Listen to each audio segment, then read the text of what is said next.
Hey guys, അപ്പോൾ ഇതൊരു after school റുട്ടീനാണ്. ഇന്ന് സ്കൂളിൽ വെച്ചിട്ടാണെങ്കിൽ എൻ്റെ ബെസ്റ്റ് ഫ്രണ്ട് വൈകി എനിക്കൊരു പോളറോയിഡ് തന്നിട്ടുണ്ടായിരുന്നു. ഞങ്ങൾ രണ്ടുപേരായിട്ടുള്ള നിൽക്കുന്ന ഒരു ഫോട്ടോ പോളറോയിഡ് തന്നിട്ടുണ്ടായിരുന്നു. അവൾ ഓർഡർ ചെയ്താണ്, അവൾക്ക് വേണ്ടി ഓർഡർ ചെയ്തിട്ടുണ്ടായിരുന്നതാണ്. അപ്പോൾ അവൾ ഓർഡർ ചെയ്ത കൂട്ടത്തിൽ ഏറ്റവും കൂടുതൽ ഫോട്ടോസ് ഉള്ളത് ഞാനുമായിട്ടുള്ളതാണ്. അങ്ങനെ അതിനകത്ത് നിന്ന് ഒരെണ്ണം ചൂസ് ചെയ്തെടുക്കാൻ പറഞ്ഞിട്ടുണ്ടായിരുന്നു. അങ്ങനെ ഞാൻ എനിക്കിഷ്ടപ്പെട്ട ഒരു ഫോട്ടോ എടുത്തിട്ടുണ്ടായിരുന്നു. ഇതായിരുന്നു ആ ഫോട്ടോ. അവൾ എൻ്റെ എൻ്റെ ക്വാർട്ടേഴ്സിൽ വന്ന സമയത്ത് ഞങ്ങൾ ഒരുമിച്ച് നിന്നിട്ട് ബാൽക്കണിയിൽ വെച്ചെടുത്ത ഫോട്ടോ ആണിത്. അപ്പോൾ അതെനിക്ക് ഭയങ്കര ഇഷ്ടപ്പെട്ടൊരു ഫോട്ടോ ആയിരുന്നു. അപ്പോൾ അത് ഞാൻ എടുത്ത് വെച്ചിട്ടുണ്ടായിരുന്നു. അവളെനിക്ക് തന്നു, അങ്ങനെ ഞാൻ എടുത്ത് വെച്ചിട്ടുണ്ടായിരുന്നു. അപ്പോൾ ഇത് സ്കൂളിൽ വെച്ചിട്ടുണ്ടായ one of the best memory ആയിട്ട് എടുത്ത് വെച്ചേക്കാണ്. അവൾ എനിക്ക് ഗിഫ്റ്റ് ചെയ്തൊരു ബോക്സ് ഉണ്ട് എൻ്റെ ബർത്ത്ഡേയുടെ അന്ന്. അതിനകത്താണ് ഞാൻ മിക്ക സാധനങ്ങളും ഇങ്ങനെ എടുത്ത് വെച്ചേക്കുന്നത്. അപ്പോൾ അതിനകത്തോട്ട് ആ ഒരു ഫോട്ടോയും കൂടെ എടുത്ത് വെച്ചിട്ടുണ്ടായിരുന്നു. പിന്നെ ഞാൻ ജേർണലിങ് ചെയ്യുന്നത് എനിക്ക് തുടങ്ങണമെന്നുണ്ട്.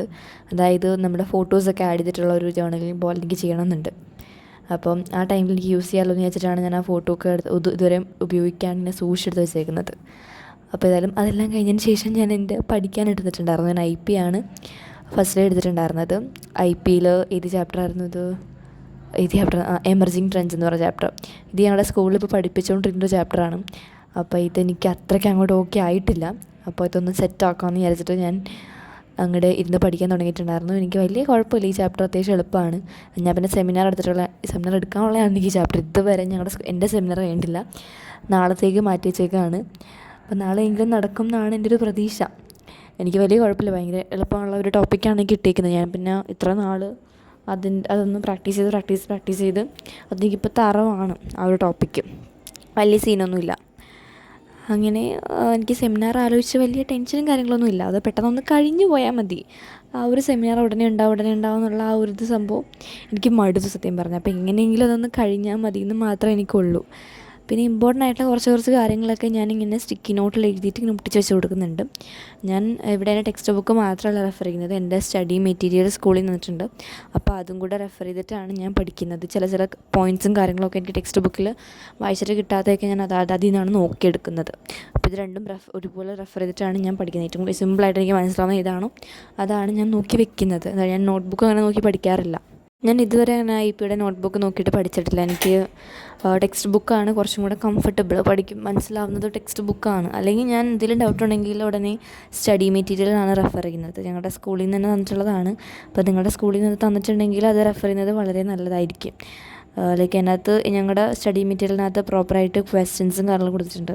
MCQ, long answer, short answer, assertion, reason അതൊക്കെ കൊടുത്തിട്ടുണ്ട്. ഓരോ ചാപ്റ്ററിൻ്റെയും ആയിട്ട് ഇങ്ങനെ സെപ്പറേറ്റ് ഞങ്ങൾക്ക് തന്നിട്ടുണ്ട്. അപ്പോൾ അത് പഠിക്കുമ്പോൾ കുറച്ചും കൂടെ നല്ല പോലെ മനസ്സിലാവുന്നുണ്ട്. അപ്പോൾ ഞാൻ ഓരോ ചാപ്റ്റർ കഴിയുമ്പോഴും ഇങ്ങനെ എന്നെ തന്നെ ടെസ്റ്റ് ചെയ്യാൻ വേണ്ടിയിട്ട് ഇങ്ങനെ നോക്കുന്നുണ്ട്. അപ്പോൾ എനിക്ക് എത്രത്തോളം മനസ്സിലായിട്ടുണ്ടെന്നൊക്കെ എനിക്കതിനെ ഇത് കിട്ടുമല്ലോ, ഒരു ഐഡിയ കിട്ടുമല്ലോ എത്രത്തോളം എനിക്ക് മനസ്സിലായിട്ടുണ്ടെന്നൊക്കെ. അപ്പോൾ അങ്ങനെ നോക്കാൻ വേണ്ടിയിട്ട് ഞാൻ ആ ഒരു പോർഷൻ യൂസ് ചെയ്യുന്നുണ്ട്.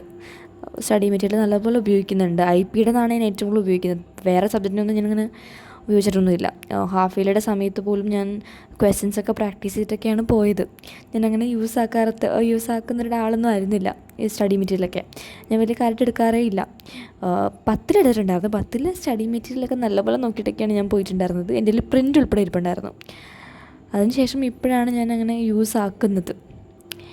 ഏതായാലും അതെല്ലാം കഴിഞ്ഞതിന് ശേഷം ഞാൻ ബിസിനസ് എടുത്തിട്ടുണ്ടായിരുന്നു. ബിസിനസ്സിൽ സൈലത്തിൻ്റെ ക്ലാസ് കാണാമെന്നാണ് ഞാൻ വിചാരിച്ചിട്ടുണ്ടായിരുന്നത്. ബിസിനസ്സിൻ്റെ ഇപ്പോൾ പഠിപ്പിക്കുന്ന ചാപ്റ്റേഴ്സൊന്നും എനിക്ക് വലിയ ക്ലാരിറ്റി ഇല്ല. അപ്പോൾ ഹിന്ദിയിൽ ക്ലാസ് കേൾക്കണ്ട എനിക്ക് കുറച്ച് നാളത്തേക്ക് നമുക്ക് സൈലം തന്നെ പിടിക്കാം എന്ന് ഞാൻ വിചാരിച്ചിട്ടുണ്ടായിരുന്നു. അങ്ങനെ സൈലത്തിൽ ഞാൻ എൻ്റെ ക്ലാസ് ഓണാക്കി വെച്ചിട്ട് ഇന്ന് കേൾക്കുന്നുണ്ടായിരുന്നു. ഞാൻ ജസ്റ്റ് തുടങ്ങി വെച്ചതേ ഉള്ളൂ, അല്ലാണ്ട് ഒത്തിരി ഒന്നും കാണാനുള്ള ടൈമൊന്നും എനിക്ക് കിട്ടിയിട്ടുണ്ടായിരുന്നില്ല. ജസ്റ്റ് ഒന്ന് സ്റ്റാർട്ട് ചെയ്ത് വെച്ചു. എന്നിട്ട് സാറ് പറയുന്ന ഓരോ പോയിൻറ്റ്സ് ഞാൻ അതുപോലെ തന്നെ സൈഡ് ബൈ സൈഡ് എഴുതുന്നുണ്ടായിരുന്നു. അല്ലാണ്ട് സെപ്പറേറ്റ് പോയി എഴുതൽ പരിപാടി എനിക്ക് നടക്കത്തില്ല. കാരണം സെപ്പറേറ്റ് പോയിട്ട് എഴുതേണ്ട ആവശ്യം എനിക്കില്ല. എൻ്റെ കയ്യിൽ ഓൾറെഡി ഗൈഡ് ഉണ്ട്, അത് നോക്കി ഞാൻ പഠിക്കത്തുള്ളൂ. അപ്പോൾ ഇത് ഞാൻ എഴുതുന്നത് എന്താണെന്ന് വെച്ചാൽ എനിക്ക് കുറച്ചും കൂടെ എൻ്റെ കോൺസെൻട്രേഷൻ അതിൽ തന്നെ നിൽക്കും. അല്ലാണ്ട് ചുമ്മാ ക്ലാസ് എടുത്ത് പോവുകയാണെങ്കിൽ ഞാൻ എവിടെയെങ്കിലുമൊക്കെ നോക്കിയിരുന്ന് ആ ലെക്ചറിൽ എൻ്റെ ശ്രദ്ധ ഉണ്ടാവില്ല. അത് ഞാൻ ആ സാറ് പഠിപ്പിക്കുന്നത് പോലെ തന്നെ എഴുതുകയും കൂടെ ചെയ്യുകയാണെങ്കിൽ കുറച്ചും കൂടെ എന്നെ എഫക്റ്റീവായിട്ട് എനിക്ക് ഫീൽ ചെയ്തിട്ടുണ്ട്. അപ്പോൾ അങ്ങനെയാണ് ഞാൻ എഴുതുകയും കൂടെ ചെയ്യുന്നത്. സൈഡ് ബൈ സൈഡ് ഞാൻ എഴുതിക്കൊണ്ടേയിരിക്കും. അപ്പം എൻ്റെ ഫുൾ കോൺസെൻട്രേഷൻ ആ ഒരു ഇതിൽ തന്നെ ഉണ്ടാവും. ഇവൻ ദോ നിങ്ങൾ ഈ എഴുതുന്ന നോട്ട് യൂസ് ചെയ്യുന്നില്ലെങ്കിൽ പോലും എഴുതിക്കൊണ്ട് തന്നെ ക്ലാസ് കേൾക്കുന്നതാണ് ഏറ്റവും ബെറ്റർ. ഞാൻ സജസ്റ്റ് ചെയ്യുന്നത് അത് തന്നെയാണ്. ഞാൻ ഇതെന്തായാലും അധികം യൂസ് ചെയ്യാൻ പോകുന്നില്ല, പക്ഷേ എന്നാലും ഞാൻ എഴുതി വയ്ക്കും. അപ്പോൾ ഏതായാലും എനിക്ക് നോട്ടൊന്നും കംപ്ലീറ്റ് ചെയ്യാനായിട്ട് ഉണ്ടായിരുന്നില്ല. ഇന്നലത്തെ ആ വ്ളോഗിൽ നിങ്ങൾ കണ്ടിട്ടുണ്ടാവും, ഫുള്ളായിട്ട് ഐ.പിയുടെ നോട്ട് എഴുതലായിരുന്നു മെയിനായിട്ട് ആ ഒരു വ്ളോഗിലുണ്ടായിരുന്നു. അത്രത്തോളം എനിക്ക് എഴുതാനുണ്ടായിരുന്നു. ഞാൻ നല്ലപോലെ ലേറ്റായിട്ടാണ് കിടന്നിട്ടുണ്ടായിരുന്നത്. പിന്നെ എഴുന്നേൽക്കാനും വൈകിട്ടുണ്ടായിരുന്നു ഇന്ന്. അപ്പോൾ എനിക്ക് ഉറക്കം മര്യാദയ്ക്ക് കിട്ടിയിട്ടേ ഇല്ല. ഒരുമാതിരി ഇങ്ങനെ തല ഇങ്ങനെ ഒരുമാതിരി കിറങ്ങിയിട്ടൊക്കെയാണ് സ്കൂളിൽ പോയിട്ടുണ്ടായിരുന്നത്. ഏതായാലും ഇത്ര എഫേർട്സൊക്കെ എടുത്തതിന് ശേഷം അത് സബ്മിറ്റ് ചെയ്തപ്പോഴേക്കും ഒരു സമാധാനം കിട്ടിയിട്ടുണ്ടായിരുന്നു. ഇങ്ങനെയൊക്കെയോ ഞാനത് രണ്ടും എൻ്റെ ക്ലാസ് വർക്കും ഹോംവർക്കും അങ്ങനെ സബ്മിറ്റ് ചെയ്ത് വെച്ചു. ഇനി എൻ്റെ ഇൻറ്റേർണൽസിന് ആകെ ബാക്കിയുള്ളത് സെമിനാറും കൂടെ സെമിനാറും കൂടെ അങ്ങ് ചെയ്ത് വെക്കുകയാണെങ്കിൽ പിന്നെ വേറെ ഒന്നും തന്നെ ഇല്ല, അതുകൊണ്ട് കഴിയും. പിന്നെ സമാധാനമായിട്ട് നമുക്കിനി എക്സാമിന് വേണ്ടി കൊണ്ട് പ്രിപ്പയർ ചെയ്യാം. സെമിനാർ നാളെ തന്നെ കഴിയുന്നതാണ് എൻ്റെ ഒരു വിശ്വാസം. കാരണം എൻ്റെ കുറേ ഇങ്ങനെ മാറ്റി ഞങ്ങളുടെ ഗ്രൂപ്പിനെ ഇങ്ങനെ മാറ്റി വെച്ചുകൊണ്ടിരിക്കുകയാണ്. അങ്ങനെ എത്രയും പെട്ടെന്ന് കഴിഞ്ഞ് കിട്ടിയാൽ മതി എന്ന് മാത്രമേ എനിക്കുള്ളൂ. ആദ്യമൊക്കെ സെമിനാർ ഇന്ന് വേണ്ട നാളെ വേണ്ട എന്നൊക്കെ പറഞ്ഞ് ഞാൻ ഇരിക്കുകയായിരുന്നു. പക്ഷേ ഇപ്പോൾ തോന്നുന്നത് ആദ്യമേ അങ്ങോട്ട് കഴിഞ്ഞിരുന്നെങ്കിൽ ആ ഒരു ഭാരം അങ്ങോട്ട് ഒഴിഞ്ഞു പോയേനെ എന്നാണ് ഇപ്പോൾ തോന്നുന്നത്. അപ്പോൾ ഏതായാലും ഇത്രയും video. Thanks for watching. By.